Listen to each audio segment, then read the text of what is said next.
E aí, pessoal, tudo bem com vocês? Com certeza você já viu um monte de vídeos sobre qual é o melhor creme ou produto anti-idade para o rosto, com dicas de produtos caríssimos, tanto para o dia quanto para a noite. E sem enrolação, gente, eu já vou te contar aqui que o melhor produto anti-idade é o protetor solar. Sim, pasmo, o tão famoso e conhecido protetor solar que você já conhece, mas que muitas vezes acaba não usando de forma adequada e nem todos os dias. A gente sabe muito bem que a exposição solar ela está relacionada com os mais diversos tipos de câncer de pele e também com o envelhecimento precoce da nossa pele, com o surgimento de rugas e de manchas. Além disso, quem nunca foi para a praia e voltou queimado ou ardendo? Então, no vídeo de hoje eu vou explicar os principais efeitos da radiação solar na nossa pele. Eu também vou te ensinar a escolher o melhor tipo de protetor solar para você, que pode ser em gel, em spray,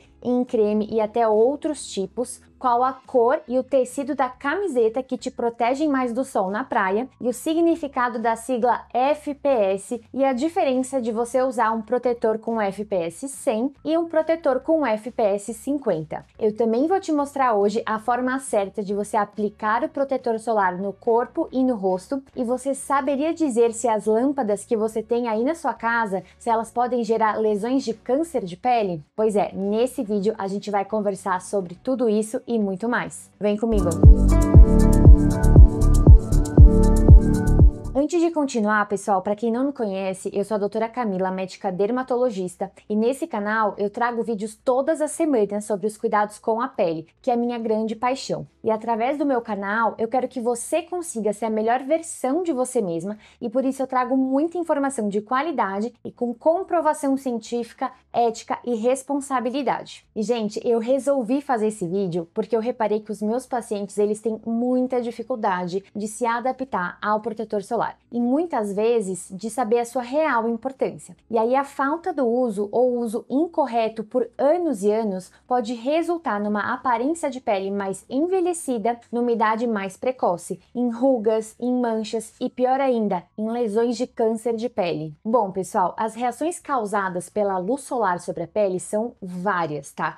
Sendo tanto positivas quanto negativas a depender do tom de pele da pessoa. Se a pessoa tem um tom de pele mais claro ou mais escuro, também da intensidade do tempo de exposição solar também. Os efeitos da radiação solar sobre a nossa pele podem ser imediatos ou até mais tardios. Os efeitos imediatos são a famosa vermelhidão da pele, o aumento da temperatura local, o bronzeamento, a produção de vitamina D também. Já os mais tardios são o câncer de pele e o envelhecimento. Quando a gente fala em tom de pele, a gente na medicina chama isso de fototipo. E existe uma escala que vai de 1 a 6, onde 1 é o tom de pele mais clarinho, aquele que nunca bronzeia e sempre queima, e o 6 é o tipo que quase nunca queima e engloba as pessoas de pele negra. Vocês podem ver esses subtipos de fototipo aqui nessa tabela na imagem, que eu vou deixar também na descrição do vídeo se vocês quiserem consultar.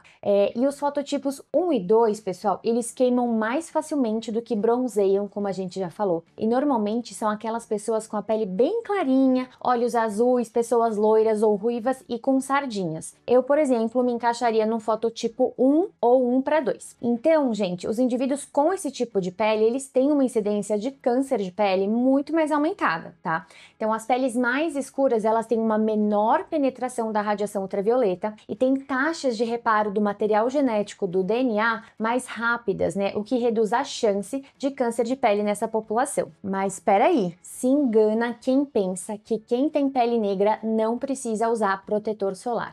Muito pelo contrário, de forma geral, a Sociedade Brasileira de Dermatologia recomenda um FPS mínimo de 30 para todos os tipos de pele. E vocês estão vendo essa foto aqui que está aparecendo na tela, que é a mesma foto da capa desse nosso vídeo? Então, pessoal, eu encontrei essa foto em uma publicação do New England Journal of Medicine de 2012, que é uma revista inglesa científica de muito prestígio no mundo. Essa foto está mostrando um homem de 69 anos que trabalhou dirigindo caminhões durante 28 anos da sua vida, sem uso de protetor solar. E vocês podem perceber que o lado esquerdo do rosto dele, que ficava exposto à janela do veículo, sofreu os efeitos da radiação solar. Percebam a diferença na quantidade de rugas que existe desse lado esquerdo, na qualidade da pele, que é uma qualidade muito inferior à do lado direito. Então, assim, pessoal, fica bem evidente o efeito da radiação solar ao longo dos anos na sua pele, se você não usa protetor solar. E agora a gente vai falar sobre os efeitos do sol sobre a pele, e eles são 6 efeitos. Vamos lá?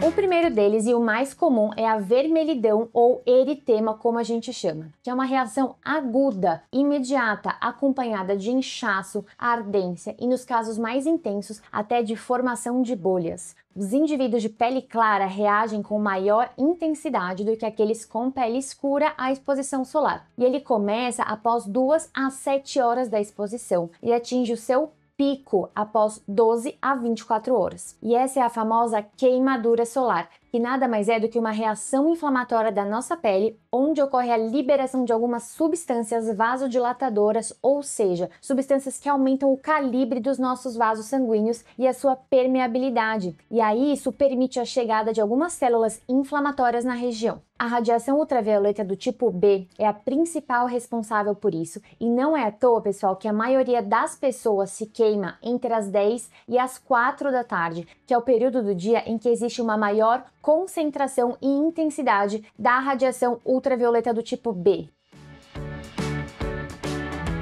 Outro efeito da radiação solar sobre a pele, gente, é a insolação. Quem nunca ficou horas debaixo do sol e à noite começou a sentir calafrios e mal-estar? Pois é, esses são sintomas da insolação, e ela ocorre por uma exposição solar excessiva e aumento da temperatura do corpo. Ela acontece porque o mecanismo que existe no nosso organismo de transpiração passa a não ser mais suficiente para diminuir a temperatura do nosso corpo. Então, esse aumento de temperatura pode causar até a morte da pessoa, porque os órgãos eles acabam parando de funcionar devido a esse excesso de temperatura. E isso é ainda pior nas crianças e nos idosos, porque eles não conseguem abaixar a temperatura de forma tão rápida quanto os adultos, então eles são populações mais sensíveis e que podem ter desfechos piores. Os principais sintomas de insolação são a temperatura corporal excessivamente elevada, a pele avermelhada, o aumento da frequência cardíaca, dor de cabeça, falta de ar, tontura, náuseas, vômitos, desidratação, em casos mais graves, confusão mental e até perda da consciência.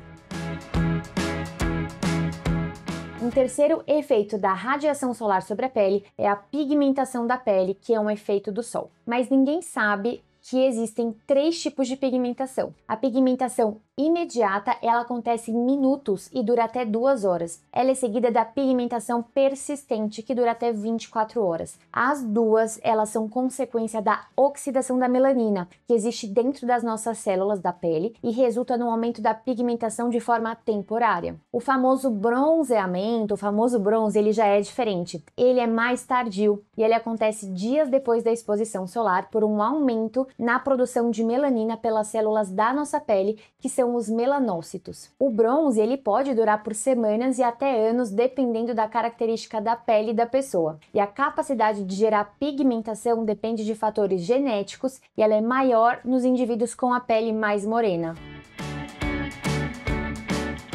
Um quarto efeito da radiação solar sobre a pele é a imunossupressão, pessoal. A radiação ela altera a forma como as células se comportam e ela pode causar benefícios como reduzir inflamações e doenças como vitiligo, psoríase, dermatite atópica, mas também ela pode causar muitos prejuízos, como o desenvolvimento de câncer de pele. Um quinto efeito da radiação solar sobre a pele é o envelhecimento cutâneo. A exposição intensa ao longo dos anos à radiação pode gerar rugas profundas e uma pele mais grosseira, mais grossa, com surgimento de pequenos vasinhos e uma pigmentação da pele, principalmente nas áreas expostas, como é o caso do pescoço, o caso do colo, dos braços e também do rosto, tá? A concentração de colágeno nessas regiões, ela acaba sendo muito menor ao passar do tempo do que as áreas que são protegidas do sol. O uso de protetor solar reduz significativamente essas alterações da pele. Um sexto efeito da radiação solar sobre a pele é o surgimento de lesões de câncer de pele. Pessoal, a melanina, ela é o pigmento que dá cor à nossa pele e que fica na parte de cima das células para impedir a ação da radiação sobre o nosso material genético ou DNA. E ela acaba funcionando como um escudo mesmo, a radiação, para proteger o nosso material genético que está centralizado ali no núcleo da célula. Existem vários tipos de câncer de pele, tá? Então o mais comum que é encontrado em locais com grande incidência de radiação solar é o carcinoma basocelular e o carcinoma espinocelular. O câncer de pele do tipo melanoma, ele está mais associado a sucessivos episódios de exposição solar aguda e intensa, ou seja, aqueles episódios em que a pessoa vai para a praia, se expõe de forma intensa ao sol e resulta na formação de bolhas, muita ardência e muitas vezes até insolação. E pessoal, se você tá gostando desse conteúdo, deixa aqui sua curtida para ajudar o canal a crescer e assim a gente ajuda mais pessoas com esse tipo de informação. E você sabia que os vidros conseguem nos proteger da radiação solar? Sim, pessoal, todo tipo de vidro consegue barrar completamente a radiação ultravioleta do tipo B e apenas parte da radiação ultravioleta do tipo A. Então, se você está em ambiente fechado por vidro, como por exemplo o seu carro ou a sua casa, você está em parte protegido da radiação solar e dos seus efeitos. Então, de forma geral, os ambientes que são fechados por vidro, eles são mais seguros contra a radiação ultravioleta do que os ambientes abertos. Com relação ao surgimento do câncer de pele, tanto a radiação ultravioleta do tipo A quanto a do tipo B são responsáveis pelo desenvolvimento dessas lesões. Voltando aqui, pessoal, eu tenho certeza que muita gente não sabe, mas quando você pratica atividades como esqui em locais montanhosos e com gelo, a quantidade de radiação solar ela é muito maior nessas áreas, porque a atmosfera em cima da montanha ela é mais fina por conta da altura da montanha e o gelo, por ser claro, ele reflete cerca de 90% da radiação, assim como a areia da praia. Por isso, é muito importante você fazer uso de proteção solar e óculos adequados nessas situações. Os dias ensolarados e sem nuvens têm um índice ultravioleta maior e esse índice tem uma numeração que quanto maior, mais cuidado você deve ter com o sol, principalmente nos horários de pico, e menos você deve se expor. Mas, gente, o que é o índice ultravioleta então, né, que a gente está falando aqui no vídeo e como que você pode consultar esse índice e usar na sua vida? O índice ultravioleta, ele foi criado pela Organização Mundial da Saúde, a OMS, e ele reflete a quantidade de radiação que atinge a nossa pele naquele determinado dia, que provocaria eritema, ou seja, vermelhidão. Essa imagem aqui mostra bem o índice ultravioleta. Ele está disponível diariamente na previsão do tempo dos nossos celulares, quando você vai consultar a temperatura do dia, por exemplo. Você pode notar que quando o índice ultravioleta está acima de 5, é muito importante você utilizar todos os meios de proteção possíveis, como filtro solar, camisetas e bonés e ainda evitar a exposição solar no horário de pico, que é próximo ao meio-dia. Para resumir, gente, a quantidade de radiação vai ser maior se o índice ultravioleta for mais alto, e ele é maior sempre nos dias que são ensolarados, dias que não tem nuvens no céu, em locais mais altos como em montanhas entre as 10 da manhã e às 4 da tarde. E agora a gente vai descobrir se você sabe se proteger adequadamente do sol quando vai à praia. Você conhece a regra da sombra? Pois é, você sabia que a pior hora para você se expor ao sol é quando a sua sombra na areia é menor do que sua própria altura? Pois é, pessoal, é isso que acontece em torno do meio-dia, que é a hora do dia que, pela inclinação da Terra em relação ao Sol, os raios solares estão incidindo de forma a aumentar a quantidade de radiação sobre a Terra. Além disso, você sabe a quantidade certa de protetor solar que você tem que aplicar para você ter uma proteção adequada, que é aquela anunciada na embalagem do protetor que você comprou? Para saber a quantidade certa de protetor que a gente tem que aplicar para ter a proteção adequada, tem a regrinha da colher de chá e a regrinha das 2 camadas. Vamos começar primeiro com a regrinha da colher de chá. A quantidade recomendada de protetor solar para que haja uma cobertura uniforme da pele é de 2 mg por centímetros quadrados, e você consegue obter essa quantidade aplicando uma quantidade equivalente a 1 colher de chá para o rosto, pescoço e para a cabeça, outra colher de chá para o braço e antebraço direitos e outra colher de chá para o braço e antebraço esquerdos. Agora, na parte das pernas, pessoal, são 2 colheres de chá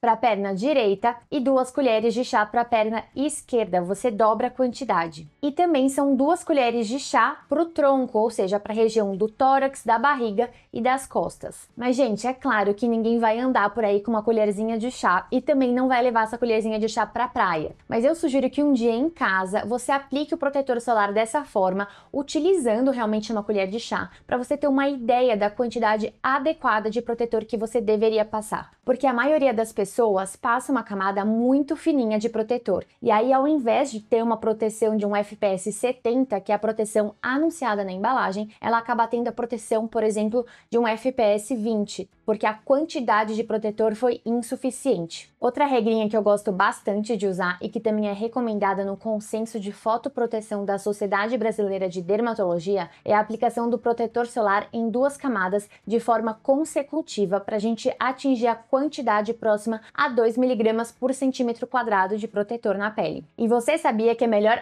hora para você aplicar o protetor é 15 minutos antes de se expor ao sol, com a menor quantidade de roupas possível, para você conseguir aplicar de forma uniforme o protetor em toda a pele? Que a reaplicação, gente, bom, a gente orienta que ela deve ser feita a cada 2 horas ou imediatamente após sair da água, preferencialmente com o corpo seco. E você sabe o que significa o FPS e qual a diferença de um FPS 50 para um FPS 100? Será que o FPS 100 protege 2 vezes mais do que o 50? Bom, fica comigo até o final desse vídeo, porque essa é uma dúvida muito comum e eu vou te explicar aqui e vou te ajudar a escolher o melhor FPS para sua pele. E você sabe quais cuidados você deve ter com relação à proteção solar das crianças no verão? Você sabe o tipo de protetor solar mais indicado para as crianças e com qual idade elas podem começar a usar protetor? Pessoal, eu vou publicar um vídeo aqui contando tudo isso e muito mais. E para não perder quando esse vídeo for lançado, se inscreve aqui no canal e ativa o sininho. Bom, para se proteger do sol, é muito importante utilizar um guarda-sol com um tecido mais espesso, um tecido mais grosso, muitas vezes até com proteção ultravioleta e que seja mais largo também. Nas praias que tem árvores, a sombra pode ser utilizada também para se proteger do sol,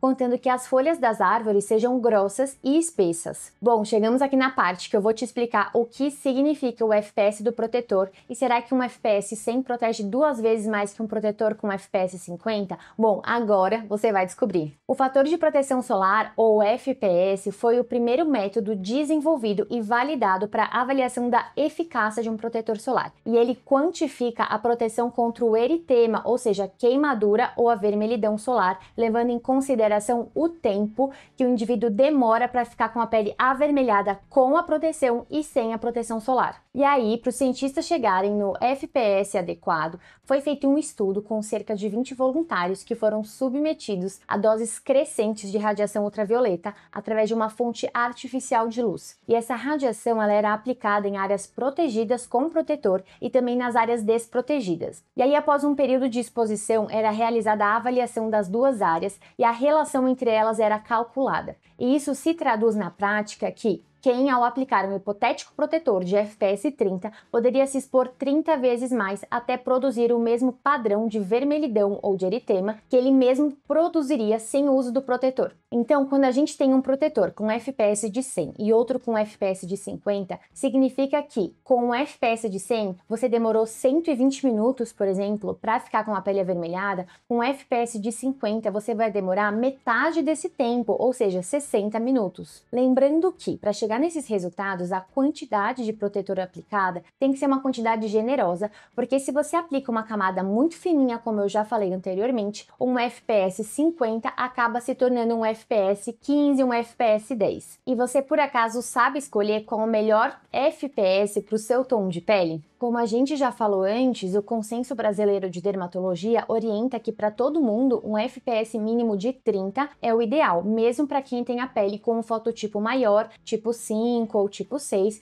que são as peles negras. E aí a gente já começa a falar das pessoas que já têm uma pele mais sensível, ou seja, uma pele que queima fácil, e é necessário uma proteção entre 30 e 50. E já numa pele que é extremamente sensível e que sempre fica vermelha e nunca bronzeia, é necessária uma proteção maior que 50 sempre. E agora a gente vai conversar sobre os dois tipos de protetor solar que existem. Existem então dois tipos de protetor, que são os orgânicos, que também chamado de filtros químicos, e os inorgânicos, também chamados de filtros físicos. Os protetores físicos ou inorgânicos, eles têm ativos de origem mineral, como o óxido de zinco e o dióxido de titânio, que atuam refletindo e dispersando a luz que incide sobre a pele. Esse tipo de protetor tem um menor risco de causar alguma sensibilização ou alergia, e por isso é um dos preferidos para as pessoas que têm a pele sensível, como rosácea, e também para crianças. Normalmente esse tipo de protetor tem cor na sua composição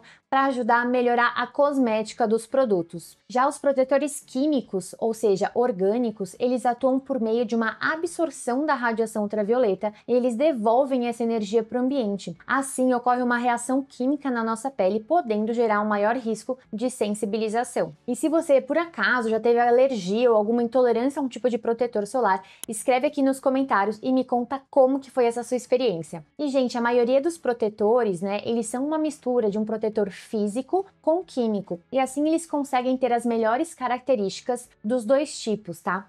Os filtros que protegem contra a luz visível, que é a luz emitida pelo sol e que causa pigmentação da pele, assim como a radiação ultravioleta, são apenas físico, porque eles funcionam apenas por reflexão da luz. Esses filtros, eles são ótima indicação para quem sofre com melasma, por exemplo. No Brasil, todos os protetores solares são categorizados, gente, pela Anvisa, que é a Agência Nacional de Vigilância Sanitária, e eles são categorizados como cosméticos, e dessa forma não é necessária a prescrição médica para comprar esses produtos na farmácia. Porém, há uma grande e uma complexa regulamentação que é muito rígida quanto aos filtros ultravioleta que são permitidos aqui no nosso país, e todos eles têm a necessidade de mostrar nos estudos eficácia e segurança antes de serem disponibilizados na farmácia para o consumidor final. Existem muitos tipos de protetor solar, gente, hoje em dia, e eu tenho certeza que você vai se adaptar melhor a algum desses tipos. E atualmente eles têm uma cosmética e uma espalhabilidade, né, a capacidade de espalhar e não ficar branco, muito melhor do que antigamente. Alguns, inclusive, eles podem até substituir a maquiagem dispensando o uso de base. Então a gente pode encontrar protetor solar na forma de creme, na forma de gel creme, loção, em gel, em bastões também, que são os sticks, os sprays, que são os aerossóis, em mousse também. Também existe protetor solar na forma de pó compacto, óleo e até protetor solar oral. E aí, com relação aos protetores em spray, eu sempre oriento que eles devem ser utilizados para você fazer uma reaplicação. E a primeira aplicação do dia do protetor deve ser feita com um protetor na forma de creme ou de loção, porque dessa forma você vai conseguir saber a quantidade de protetor que realmente foi aplicada. E se você pratica alguma atividade física aquática ou esporte de alta performance como corrida e triatlon, é muito importante o uso de protetor resistente à água, tá? Que pode ser aplicado ainda com a pele úmida pela transpiração. E quando o protetor ele tem essa característica de ser resistente à água,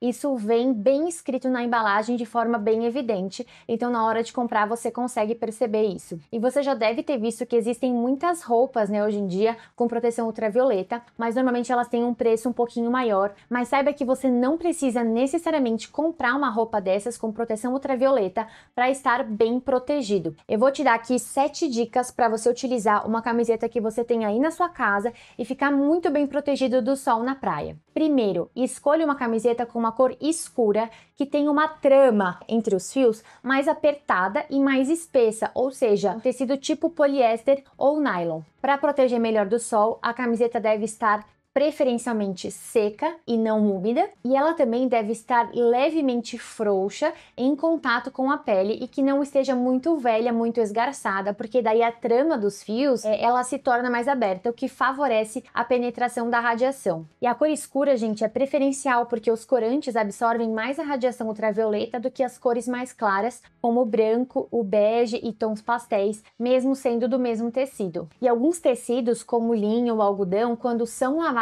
pela primeira vez, eles podem encolher e aí eles fecham mais as aberturas da trama, o que levaria a um aumento da proteção. Porém, quando essas roupas são muitas vezes lavadas e já se apresentam com algum desgaste no tecido, elas tendem a proteger menos porque a trama vai ficando mais folgadinha e mais aberta, ou seja, vai ter mais espaço para a radiação ultravioleta penetrar. E essas roupas que têm proteção ultravioleta, né, hoje em dia existem lojas específicas que só vendem esse tipo de roupa, mas também você tem esse tipo de roupa presente em departamentos, né, de grandes lojas de esporte ou até lojas infantis, que você pode encontrar esse tipo de roupa com a proteção ultravioleta. E além da roupa, é muito interessante, né, procurar por luvas, né, para dirigir que tenham a proteção ultravioleta no tecido também. Guarda-sóis de praia mais grossos, alguns até com proteção ultravioleta, e chapéus, gente, com tecido ultravioleta, saídas de praia. Hoje em dia tem muita opção. Aqui na tela eu tô mostrando para vocês uma tabela que vocês podem consultar com todas as características de uma roupa que protege bem do sol e outra roupa que não protege do sol. E se você conhece alguém que sempre que vai para a praia volta com queimadura, insolação e ardência, encaminhe esse vídeo para ele e quem sabe depois de todas essas dicas e até dessas orientações, até de vestimenta e camiseta, ele consegue se proteger melhor do sol. E muita gente me pergunta se as lâmpadas incandescentes que existem nos domicílios, se elas podem gerar câncer de pele. E gente, a resposta é que não, tá? Essa quantidade de radiação ultravioleta que as lâmpadas incandescentes, né, emitem é uma quantidade muito pequena e ela é totalmente bloqueada pela película protetora que está presente no vidro ao redor da lâmpada. Então, gente, não existe nenhuma relação entre a exposição com essas lâmpadas artificiais domiciliares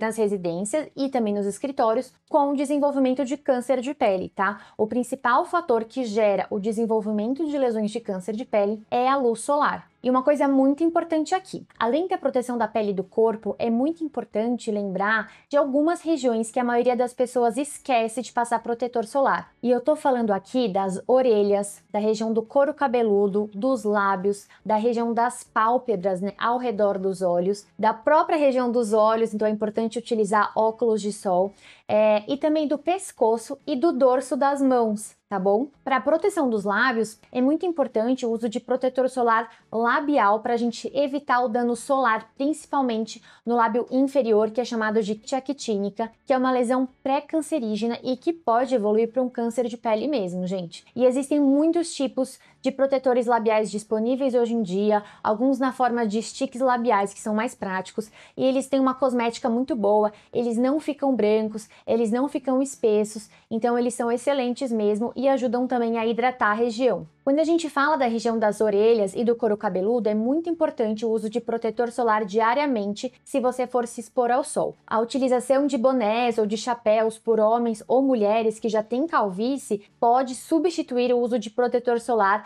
na região do couro cabeludo. E para proteção dos olhos, também é recomendado o uso de óculos de sol de uma boa qualidade para prevenir a catarata e algumas ceratites, que são inflamações nos olhos e que podem prejudicar a visão ao longo dos anos. E protetor solar oral? Com certeza você já viu alguém usando, tem alguma amiga que usa e você quer saber se funciona e se ele pode substituir o protetor tópico. O uso de protetor solar oral está cada vez mais frequente, né, mais comum, e ele é indicado principalmente para quem já teve câncer de pele ou para quem tem melasma. Como esse tema é de grande interesse pelas pessoas, eu preparei um vídeo exclusivo para falar só sobre isso, que você vai ver em breve aqui no meu canal. Então se inscreve para não perder quando esse vídeo for lançado. Bom, pessoal, por hoje é só. Eu espero que vocês tenham gostado do vídeo e até a próxima. Tchau, tchau!